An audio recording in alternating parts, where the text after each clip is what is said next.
I've been teaching this nail design for over 20 years and I can't believe I haven't made a video about this design until now. So check out this video and I'll show you the steps to making a skull hand painted with gel polish the easy way. I start off with 2 coats of black here in each coat for 30 seconds and then I'll get white gel polish. I'll apply that with the brush and then I'll get a mini detailing brush. And the shape that I'm trying to achieve here is very similar to the speech bubbles you find in comic books. And now I'm going to make a triangle, and that's going to be the nose for the skull.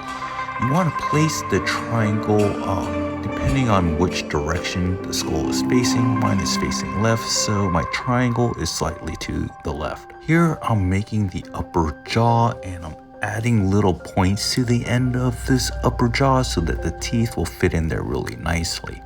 Now I'm going to make the chin and also the jawbone and make that connect. One of the biggest reasons why I love using gel polish to create nail art is that you can do everything in layers, and if you happen to mess up along the way, your previous layer has already been cured and preserved. Here I'm layering up the eyebrow area to make it look more three-dimensional.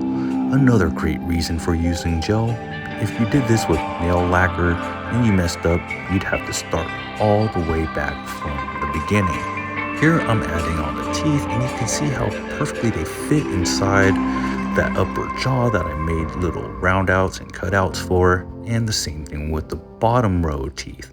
One thing to remember when working with gels is the amount of pressure you apply is very important. The more pressure you apply, the more you're going to be removing gel. Please like and subscribe. If you want a 10% discount off gelish.com, you can use my code VuDooNails10.